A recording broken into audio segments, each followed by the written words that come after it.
ሰላም ተመልካቾቻችን ይህ በኃይሉ ዮሐንስ ሚኒስትሪስ እየተዘጋጀ የሚቀርብላችሁ የቴሌቪዥን ፕሮግራም ነው። ዛሬ ደግሞ ከባለፈው ሳምንት የቀጠለውን ክፍል እንመለከታለን። አይልሻ በአዲስ አበባ ስቱዲዮአችን ይገኛል። በድጋሚ አይልሻዬ እንኳን ደህና መጣ። ባለፈው ሳምንት በጣም ድንቅ ጊዜ ነበረን። ከባለፈው ሳምንት ትንሽ ሪቫይዝ እናድርግና ወደ ዛሬው መልእክታችን እንሄዳለን። ትንሽ ሪቫይዝ ብታደርግልን ጥሩ። ባለፈው ሳምንት ከቨር ያደረግናቸውን አንዳንድ ሀሳቦች ልናገር። ክርስትና መሰረት አለው። መሰረቱ አራት መሰረቶችን ነው ፒክ ያደረግነው። አንደኛው ፍቅር ነው፣ ሁለተኛው ጸጋ ነው፣ ሶስተኛው እምነት፣ አራተኛው ጽድቅ አድርገን ያቀረብነው። ከነዚህ ደግሞ የተፈለገው ጽድቅ ነው። ሰዎች በጽድቅ ብቃት አግኝተው በጻድቁ በእግዚአብሔር ፊት መልሶ አይኖቹ ማየት እንዲችሉ ነው። መጽሐፍ ቅዱስ ትዝ ይል እንደሆነ በፊቱ መቆም እንድትችሉ ይላል መጨረሻ ላይ። በፊቱ መቆም የሚችሉ አሉ፣ ማይችሉ አሉ። በመጨረሻ አሁንም ቢሆን በመንፈስ በእግዚአብሔር ፊት መቆም ሲጀምር አብዲ በእግዚአብሔር ፊት መቆም ያልቻለ በጠላት ፊት መቆም እንደማይችል ታውቃለህ። በትክክል በእግዚአብሔር ፊት የመቆምን ቁመና የሌላቸው የአስቄዋ ልጆች ታስታውሳለህ። ኦልሬዲ የጽድቅ ብቃት ያላገኙ ናቸው። ወሬ ሰምተው ነው አድቫንቴጅ የሰኑ ሰዎች ናቸው። በፈጣሪ ፊት የመቆም ብቃት ሳይኖራቸው በጠላት ፊት ለመቆም ሄዱ። ጠላት ምን አደረጋቸው ነው የሚለው? በረታባቸው፣ ቦጫጨቃቸው ነው የሚለው። በቃ ቧጨራቸው ሁሉ በፊቱ መቆም አልቻሉም። ምን አላቸው? ኢየሱስንም አውቀዋለሁ፣ የጽድቅ ብቃት ያገኘውን ጳውሎስንም ጭምር አውቀዋለሁ። እናንተ ለመሆኑ እነማን ናችሁ? ምን ለማለት ፈልጌ ነው? በእግዚአብሔር ፊት በጽድቅ በጻድቁ በእግዚአብሔር ፊት መቆም ያልቻለ ሰው በጠላት ፊት ለመቆም መሞከር የለበትም። ውርደት ነው፣ ከባድ ነው። ስለዚህ ሁል ጊዜ የጽድቅ ብቃት ያስፈልጋል። ዳዊት በጎልያድ ፊት ለመቆም የሚያስችለው የጽድቅ ብቃት ያገኘው የጽድቅ በብሉይ ኪዳን መስፈርት በአብርሃም የግርዛት ኪዳን ውስጥ ራሱን እዛ ውስጥ አይቶ ነው እንጂ ያን ትንሽዬ ብላቴና በምን ሂሳብ ነበር በጎልያድ ፊት መቆም የሚችለው? ብረት ለበስ ነው ሰውየው፣ ታውቃለህ። ውጊያው ባላንስ አይደለም። በጠላት ፊት በጃይንት ፊት መቆም የቻለው በእግዚአብሔር ፊት በብሉይ ኪዳን መስፈርት ማለት ነው። መቆም በጥላም ቢሆን የመቆም አቅም ስለነበረው ነው። የእግዚአብሔር ሰው ነው ዳዊት።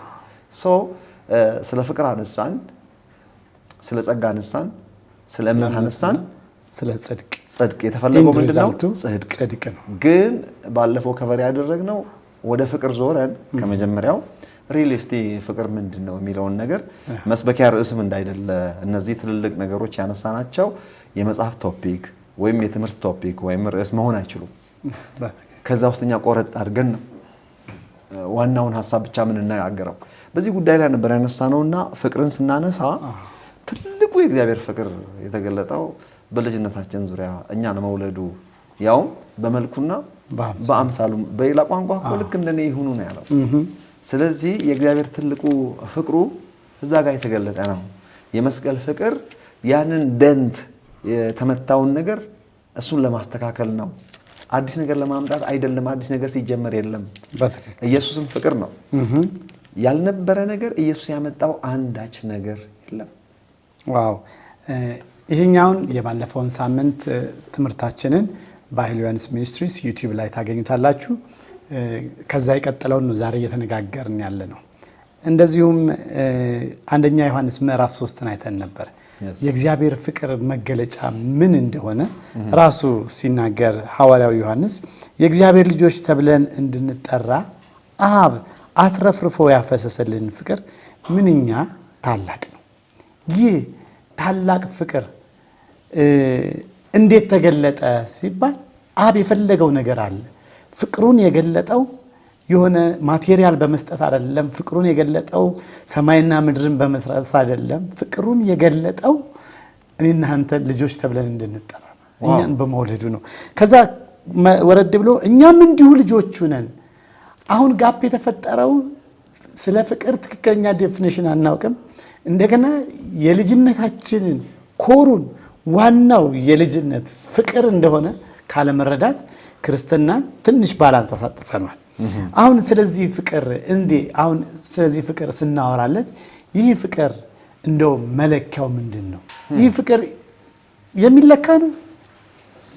ይለካል። በነገራችን ላይ ይለካል፣ ግን ሰው ለመለካት ሞክሮ አልቻለም። እግዚአብሔር ግን ልኬቱን ነግሮናል። ይለካል ይሄ ፍቅር። እስቲ ስለዚህ ፍቅር ልኬት ትንሽ በደን ኃይልሻ። ሰው መለካት ፈልጎ መለካት አልቻለም። የዚህ ጸሐፊ የኤፌሶን መልእክት ላይ ጳውሎስ ነው። ወርዱና ስፋቱን ከፍታውንና ጥልቀቱን የማንን የክርስቶስን ፍቅር የእግዚአብሔር ፍቅር ለመለካት ሞከርኩ አይነት ነገር ነው። ከመታወቅ የሚያልፍ የሚል ነገር አስቀምጧል እዛ ጋር immeasurable መለካት የማይችል አለ። በእኛ ነው መለካት የማይችል እግዚአብሔር ግን ልኩን ያውቃል። ስለዚህ የእግዚአብሔር ፍቅር መለኪያው ራሱ እግዚአብሔር ነው። ምክንያቱም አንደኛ ዮሐንስ መልእክት ምዕራፍ 4 ቁጥር 16 እግዚአብሔር ፍቅር ነው የሚለው God is love። ስለዚህ ባህሪው ነው የፍቅር መለኪያው እግዚአብሔር ነው። እርሱ እንደወደደን እንጂ እኛ እንደወደድነው ደግሞ አይደለም። እንግዲህ የተገለጠው ፍቅር ከአእምሮ የሚያልፍ ፍቅር ነው። እስቲ ይሄንን ፍቅር to sum it up ጠቅለል አድርጎ ለመናገር ኢየሱስ ጋር ነው የምንሄደው። የእግዚአብሔር የፍቅሩ ኮንክሉዥን ኢየሱስ ክርስቶስ ነው። ይህ ኢየሱስ እርሱ የእግዚአብሔር ፍቅር ነው። አሁን በመለኮታዊ ባህሪ ያወራው አይደለም። ሰው ሆኖ የተገለጠው እርሱ ፍቅር ነው ራሱ። በቃ የእግዚአብሔር የማይታይ አምላክ ምሳሌ ነው ይለዋል አይደል? በትክክል እሱ የክብሩን መንጸባረቅና ትክክለኛ የባህሪው ምሳሌ። አብ በምድር ቢመጣ ይህን ሰው ነው የሚመስለው ማለት ነው። ኦልራይት ኢየሱስ ጋር ስንሄድ አንድ ነገር አገኘው። አባቴ ይወደኛል የሚለውን ጠቅለል ያለ ቋንቋ ነው ከኢየሱስ ክርስቶስ ጠቅለል ያሉ ንግግሮች፣ ነገር ግን ቢዘረዘሩ ቢሰበኩ ማለቂያ የሌላቸው እጅግ ዲፕ የሆኑ ጥልቅ የሆኑ ቃላቶች ከየት እንደመጣ አውቃለሁ፣ ወዴት እንደሚሄድ አውቃለሁ፣ አባቴን አውቀዋለሁ፣ አባቴ ይወደኛል፣ እንዲህ አይነት የሚሉ ቃሎች ትልልቅ መገለጥ ከውስጣቸው የሚወጡ ቃሎች ናቸው። ስለዚህ ከዚህ ውስጥ ዛሬ የመረጥኩት አባቴ ይወደኛል የሚለውን ነው። ጠቅለል አድርጎ የተናገረው ምን ያህል ነው ኢየሱስ ክርስቶስ የተወደደው? ከኔ የሚጠበቅብኝ ኢየሱስ የተወደደበትን ፍቅር ማወቅ ብቻ ነው። አባቴ ይወደኛል ብሎ የነገረን ኢየሱስ በእርግጥም አብ ልጄን ወደዋለሁ ብሎ ነግሮናል። ትዝ ይላል 2-3 ቦታ ተጽፏል። በዮርዳኖስ ወንዝ በእርሱ ደስ የሚለኝ የምወደው accepted in the beloved accepted in the beloved የምትለዋ የኪንግ ጄምስ ቨርዥን እንግሊዘኛ የኤፌሶን ምዕራፍ 1 ቁጥር 4 ላይ ይመስለኛል accepted in the beloved።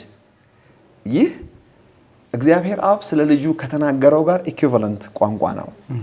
በእርሱ ደስ የሚለኝ የምወደው ልጄ ጆራልስ ማብዲ ስለ ኢየሱስ እንዳይመስልህ ስለ አንተ ነው የሚያወራው። ያክፋት ኢየሱስ አንተን ወክሎ ነው ያደረገውን ሁሉ ያደረገው። በሰው ልጆች ጫማ ውስጥ ሆኖ ነው፣ እንደ ሰው ልጅ ማለት ነው። እንደ እግዚአብሔርነቱ አላልኩም። በእግዚአብሔርነቱ ፈጣሪ አምላክ ነው፣ አባት ነው። በቃ ተረጋጋ። ሰው በሆነው ማንነቱ ግን አንተ የልጁን መልክ እንዲመስሉ ወስኗል። ወንድሞቼ ብሎ ጠርቷል። ታላቅ ወንድም ከመሆኑ ውጪ ወንድምህ ነው። ስለዚህ ምንድነው ያለው? አባቴ ይወደኛል። እሺ እኔ ጋር ላምጣው ከኢየሱስ በመነሳት እኔን በወደድክበት ፍቅር እነሱንም ወደድካቸው። ምንድነው ልዩነቱ? እሺ እኔ ኃይሉ ዮሐንስ የተወደድኩበት ፍቅር አብዲ ሰው ሊወደኝ ይችላል፣ ሊጠላኝ ይችላል። አም ሶሪ ምንም ማድረግ አልችልም። እኔን ሲያይ ደም አይኑ ደም የሚለብስ ሰው ሊኖር ይችላል፣ የሚደሰትብኝም ይኖራል። ምንም ማድረግ አልችልም። አብ ልጁን ኢየሱስ ክርስቶስን በወደደበት የፍቅር ልክ ኃይሉ ዮሐንስ የሚባለውን ግለሰብ ወዶታል። አንተንም ውጭ ያሉትንም ማንም ይሁን ማንም እኔም በወደድክበት ፍቅር እነሱን ወደድካቸው። የኢየሱስ ክርስቶስ የተወደደበት ፍቅር ሬቨሌሽን ካገኘው በኋላ አብ እኔን የወደደኝ ልጁን በወደደበት ፍቅር እንጂ 2-3 አይነት ፍቅር የለም። ስለዚህ የፍቅር ከፍታ ይሄ አሁን እንደው መለካት ከቻለ ተናገር ብለህ ነበረ። ከጳውሎስ ንግግር ነው የምነሳው። ከፍታውና ጥልቀቱ ኦኬ። የእግዚአብሔር አብ ፍቅር ኢየሱስ ነው ለኛ የተገለጠው ማለት ነው።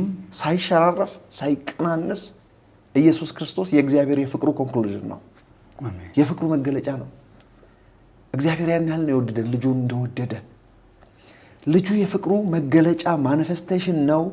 ይሄንን ነገር የመወደዳችን ጥልቀት ሐዋርያው ጳውሎስ በጣም ስለገረመው ለመለካት ሞከረና አይ ከፍታውና ጥልቀቱን ወርዱና ስፋቱን ለመለካት ሞክሬ ነበር ከመታወቅ የሚያልፍ በሚል ኮንክሉድ አደረገው። ለኛ ነው ከመታወቅ ያለፈው። ኦፍ ኮርስ ከመታወቅ ያልፋል። እኔ ምን ቋንቋ አለኝ አምላክ ስለኔ ሰው መሆኑን፣ ሰው መሆኑ ብቻ አይደለም በበረት መወለዱ። በነገራችን ላይ የሚያወራው ግን ከሰማይ ሰማያት መምጣቱን አይደለም። እንደ እግዚአብሔር ልጅ ኃጢአት ያልነካው አንድ ንጹህ የኋለኛው አዳም በሚለው ኮንክሉዥን ኃጢአት ያልነካው አንድ ንጹህ ሰው ከእግዚአብሔር ዘንድ የተገለጠ ሰው ነበር ነው አይደል የሚለው። ከእግዚአብሔር ዘንድ የተገለጠ ሰው ማለት እንግዲህ ተመልከተ፣ እዛ ውስጥ አልግባ። አሁን ይህ ሰው በገዛ ፈቃዱ ፊልጵስዩስ ምዕራፍ 2ን እዚህ ጋር ማስገባት ያስፈልጋል። ከየት ወዴት እየወረደ እንደወረደ ነግርህ ነው። በእግዚአብሔር መልክ ሲኖር ሳለ መቼ ነው ኢየሱስ በእግዚአብሔር መልክ መኖር የጀመረው? ዓለም ሳይፈጠር በጥንት ነው። እሱም አምላካችን እግዚአብሔር ነው። ወይም በእግዚአብሔር መልክ መኖር በስላሴ መካከል መበላለጥ መቀዳደም የሚባል ቋንቋ የለም። ሶስት ኢኩል የሆኑ ፐርሶናሊቲዎች ፍጹም አንድነቱ የአንዱ ሐሳብ የሶስቱ ሐሳብ መሆኑ ነው። የአንዱ መገኘት የሶስቱ መገኘት ማለት ነው።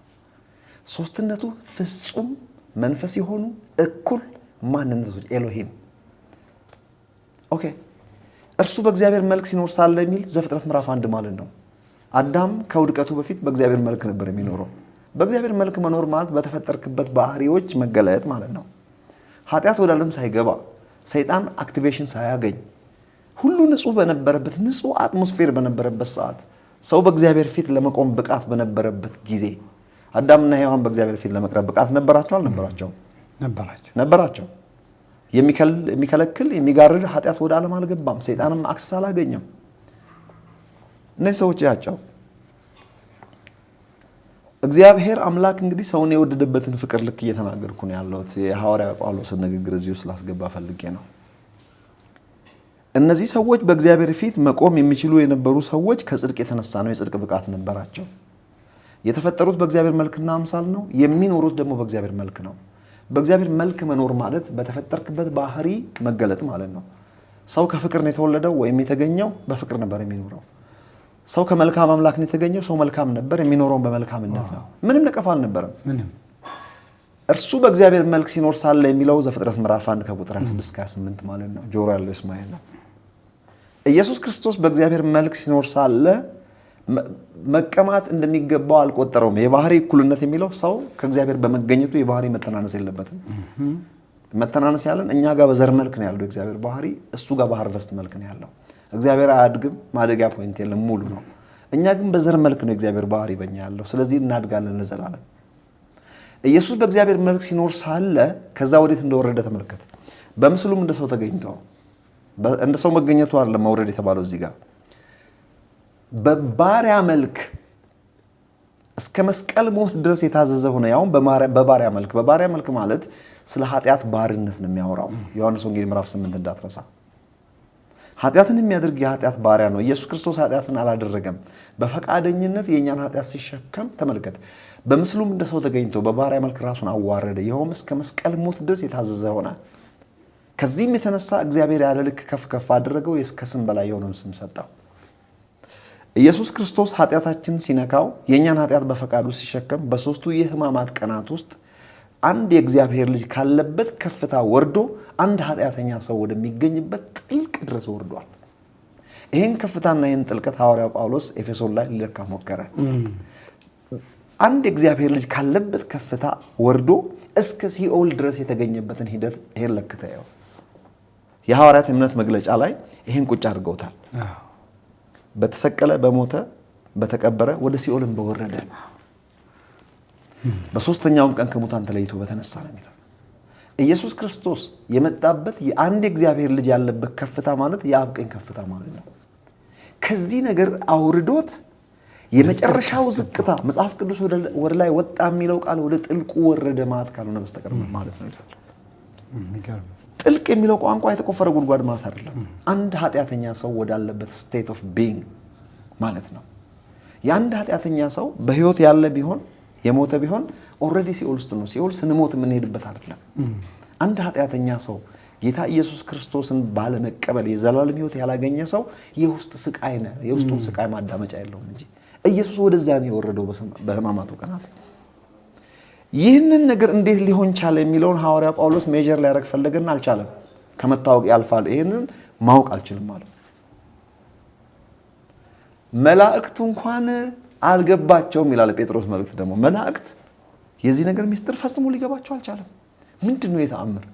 እኛን የፈጠረ ሰማይ ምድርን የፈጠረ ስለ ሰው ልጆች ኃጢአት እስከዚህ ድረስ መሄድ ያውም ደግሞ ተተፍቶበት ተወግቶ ተዋርዶ የሾህ አክሊል ደፍቶ በሮማውያን እጅ ተሰቃይቶ ያውም ደግሞ አንድ ኃጢአተኛ እስከሚሄድበት ጥልቅ ድረስ ወርዶ ይህን ያህል ፍቅር ምንድነው? ታስቦ ዘንድ ለመሆኑ የሰው ልጅ ምንድነው የሚለው ለዚህ ነው። በጣም የሚገርም ነገር ነው። ሐዋርያው ጳውሎስ ምን አለ እንግዲህ ወርዱና ስፋቱን ከፍታውና ጥልቀቱን ለመለካት ሞከርኩ አልቻልኩም ማለት ከፍታው ከመጣበት ዝቅታው የወረደበት ነው። የወረደበትን አንድ ጥቅስ ልስጥህና ወደ አንተ ልመልስ። ነፍሴን በሲኦል ውስጥ አተዋትም ቅዱስን መበስበስን ያይ ዘንድ አትተውም። ቅዱስን መበስበስን ያይ ዘንድ አትተውም የሚለው ስለ መቃብር ነው፣ ስለ አካሉ ነው። በመንፈሱ ኢየሱስ ክርስቶስ እስከ ሲኦል ድረስ እንደወረደ ሌላም ቦታ መጽሐፍ ቅዱሳዊ ኤቪደንስ አለን። እዛ ሁሉ ያደረሰው ምንድን ነው? እኔና አንተ እስከነ ኃጢአታችን ብንሞት የምንሄድበት ጥልቅ ድረስ ኢየሱስ ክርስቶስ ሄዷል። ሙሉ ክፍያ ነው የመለሰው። ሊሰቀል ሲል ይጨነቅ ነበር ይላል፣ ይደነግጥ ነበር ይላል፣ ይፈራም ነበር ይላል። እነዚህ ፍርሃት፣ ድንጋጤ፣ ጭንቀት የኃጢአት እንትኖች ናቸው፣ መገለጫዎች ናቸው፣ ሰይጣናዊ ናቸው። እንዴት ኢየሱስ ላይ ሊታዩ ቻሉ? ስለ እኔና ስለ አንተ ኃጢአታችንን በላዩ ላይ የወሰደበት ሰዓት ነበር። የደም ላብ ያላበበት ከአብ መለየት የሚባል ነገር ከፊት ለፊቱ እያየ ነበር። አምላኬ አምላኬ ለምን ተውከኝ ብሎ ምላሽ የሚያጣበት መዝሙረ ዳዊት ምዕራፍ 22 ማንበብ ያስፈልጋል። ወይም የስኬፕጎት ታሪክ በደንብ ማወቅ ያስፈልጋል። የእግዚአብሔር ፍቅር እኔና አንተን የወደደበት ዓለምን የወደደበት እንዲሁ ነው የሚለው። ስለዚህ ለተነሳንበት ዋና ሐሳብ ያደረገውን ነገር ያደረገው በፍቅር ሞቲቬሽን ነው። እግዚአብሔር ራሱ ፍቅር ነው፣ ያደረገውን በፍቅር ነው። ከፍቅር ጎሎ አያውቅም። እኔና አንተ ምናችን ነበር የሚወደደው? ለመሆኑ ብቃታችን ምን ነበር? አመፀኞች አልነበርንም እንዴ? የቁጣ ልጆች አልነበርንም እንዴ? የቁጣ ልጆች ማለት ከዘፍጥረት ምዕራፍ 3 በኋላ ያለው ማንነታችን ነው። የውድቀት ህይወታችን መገለጫ ነው። መሬታውያን ነበርን፣ ፍጥረታውያን ነበርን። ፍጥረታዊ መሬታዊ የሚለው ቋንቋ ሌላ ጊዜ አወራዋለሁ። የውድቀት ላንጉጆች ናቸው። ሰው ሲፈጠር ምድራዊ ነበር ማለት አይደለም። ከዘፍጥረት ምዕራፍ 3 በኋላ ሰማያዊ ኮንሰፕት ቀርቶ በምድራዊነት ተወስነን የቀረንበትን ሂደት ነው የሚያወራው። ምናችን ተወዶ ነው ይህን ያህል የተወደድ ነው? ያደረገውን ነገር ሁሉ ያደረገው በፍቅር ነው። እግዚአብሔር ዓለምን እንዲሁ ስለወደደ አሜሪካን ሀገርችን ጥቅስ የማያውቅ የለም። ማንኛውም ጎረምሳ መንገድ ላይ ጠርተህ ጃን 3:16 ካልከው ይነግራል በቃል ሁሉ። ጃን 3:16 እግዚአብሔር ዓለምን ሁሉ እንዲሁ ስለወደደ አንድያ ልጁን እስኪሰጥ ድረስ ዓለምን ሁሉ እንዲሁ ወዷል። በዓለም እንዲፈርድ አላከውም። ተመልከት፣ አንተ ስታነበው ነበረ ስለ ልጅነታችን የተገለጠውን ፍቅር። እውነት ያ ሁሉ ፍቅር፣ ይሄን ሁሉ ፍቅር ኤክሰሲቭ ፍቅር ገልጦ እንዳይመስልህ፣ ለልጆቹ የሚገባቸውን ፍቅር ነው እግዚአብሔር። ትንሽ ከፍ ትንሽ ያለ ዝቅ ያለ ፍቅር እንዳይመስልህ፣ የሚመጥን ፍቅር ያ ስለሆነ ነው። ምክንያቱም ልጅ ነህና ለጠፋው ልጅ የመክፈሉ ራሱ ልጅ ሆኖ ልጅ የመከፈሉ ሚስጥር የምትመጥነው ለአንተ ክፍያ የሚመዘነው with equal value ያን ያህል ስለሆነ ነው። ጆሮ ያለው ይስማ እዚህ ጋር። አሜን። እውነቴን ነው የምልህ። የምትጨምረው ነገር ካለ የምትለው ነገር በልና የሚገርም ነው። ቀጣዩን እንናገራለን። ማለት በጣም ሰፊ ነገር ዲፕ ነው ፍቅር። እኔ ራሴ ብዙ እየተማርኩ ነበርና የእግዚአብሔር ኢንተርቪውን ትተህ መማር ጀመርክ? ምንድነው ብዙ ጊዜ የምናስበው እግዚአብሔር እንደወደደን በዚህኛው መልኩ አይደለም። አንድ ሰው እግዚአብሔር ይወደዋል ሲባል በተለምዶ ወይ የጸሎቱ መልሱ ሲያገኝ ወይ የተወሰነ ነገር። የእግዚአብሔር ፍቅር ግን ከዚህ ያለፈ ነው። የእግዚአብሔር ፍቅር መለካት አይችልም በዚህ አይምሮ፣ ግን አንድ ቀን ተለካ። ዋው! ተፈትኖ ያለፈ ፍቅር ነው። የወደዳቸውን እስከ መጨረሻው ነው። እስከ መጨረሻው ልጆች ተብለን እንድንጠራ አብ ያፈሰሰው ፍቅር ተመልከት። ይህን የልጅነት መገለጫ የሆነውን ወይም ደግሞ የልጅነት ጅማሬ የሆነውን እግዚአብሔር በዘፍጥረት ምዕራፍ 1 ከቁጥር 26 ጀምሮ ፍቅሩን አፍስሶ ልጆቹን ሲወልድ አንድ ቀን ልጆቹ ይህንን ፍቅር አንፈልግም አሉ። በፍቅር መሆኑን አንፈልግም አሉ። ከፍቅር ጎድለው ልጆቹ በራሳቸው መንገድ እየሄዱ ሳለ ከባህሪው መግደል የማይችል እግዚአብሔር የሱ ፍቅር የተፈተነበት ያ ወቅት ነው ይመስለኛል። ትክክል። የእግዚአብሔር ፍቅር ተፈተነ። የእግዚአብሔር ፍቅር በእኛ እምቢተኝነት አልቆመም።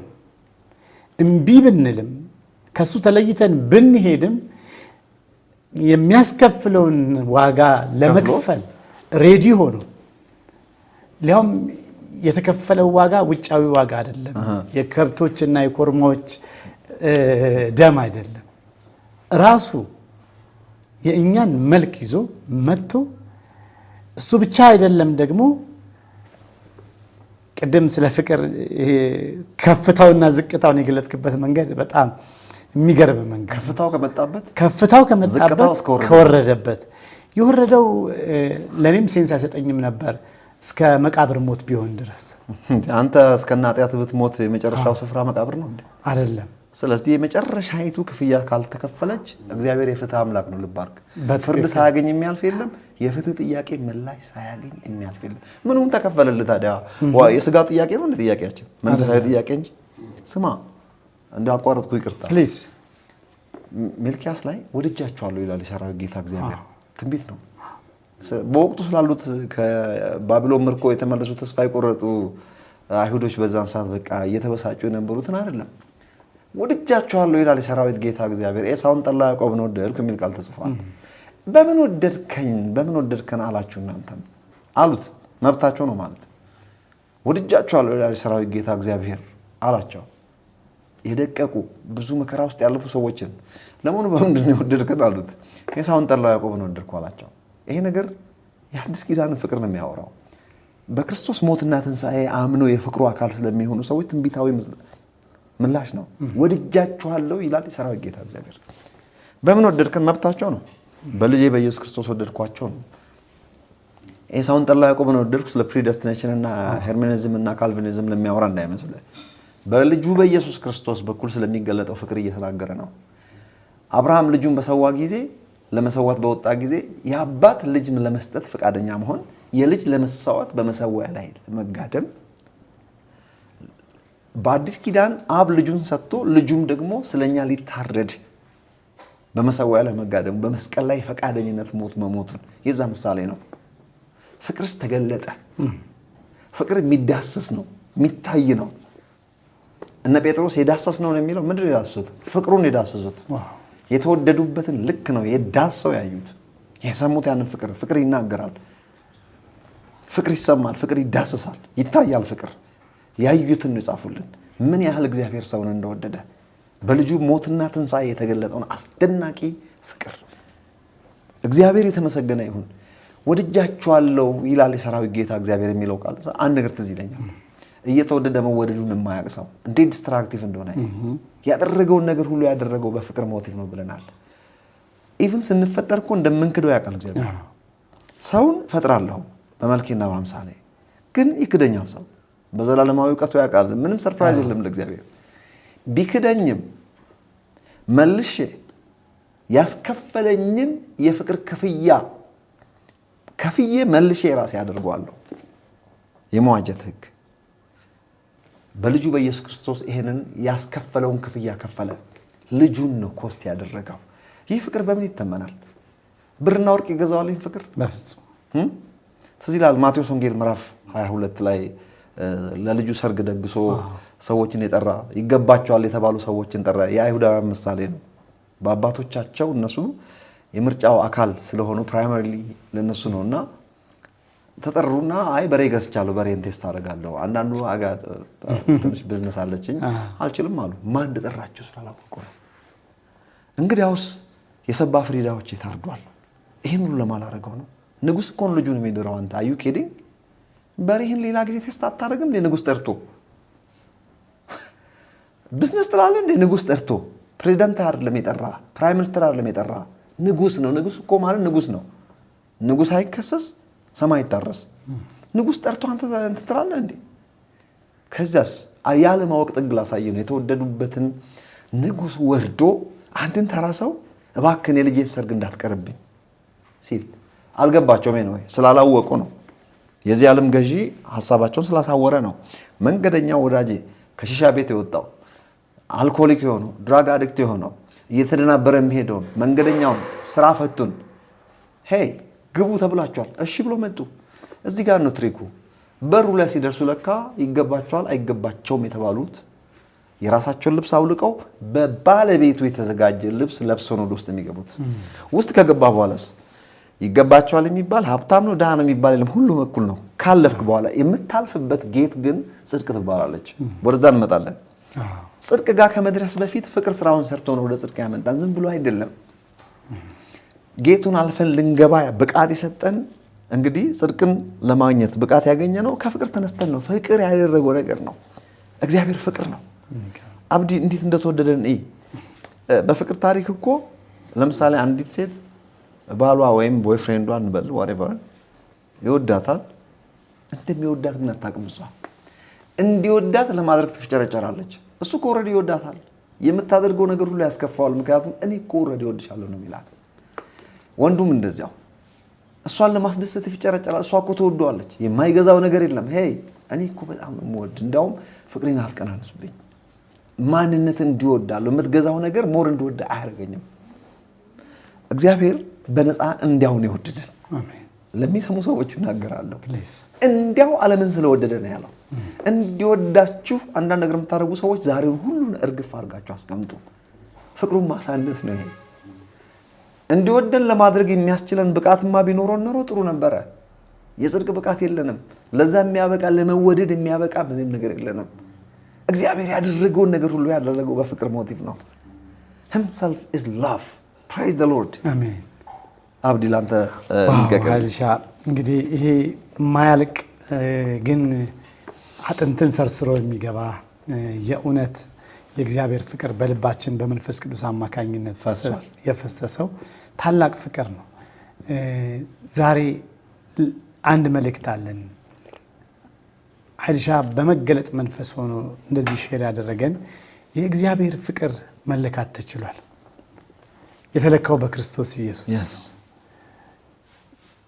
መጀመሪያውም መጨረሻውም ፍቅር የሆነ እግዚአብሔር ለእኛ ያዘጋጀልን ትልቅ የፍቅር ድግስ አለ።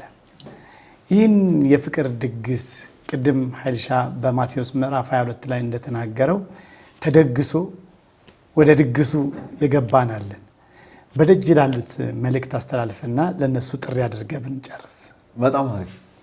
ስለ ፍቅር ስናወራ እስካሁን ያለውን ከተከታተላችሁ እንግዲህ ይሄን ያህል ከተወደዳችሁ እግዚአብሔር ልጁን እስከ መስጠት ድረስ ከወደዳችሁ ልጆቼ ብሎ ከጠራችሁ ምን ትጠብቃላችሁ? ለዚህ ፍቅር ምላሽ መስጠት ያስፈልጋል። ምላሽ ያለ መስጠት ትልቅ በደል ነው።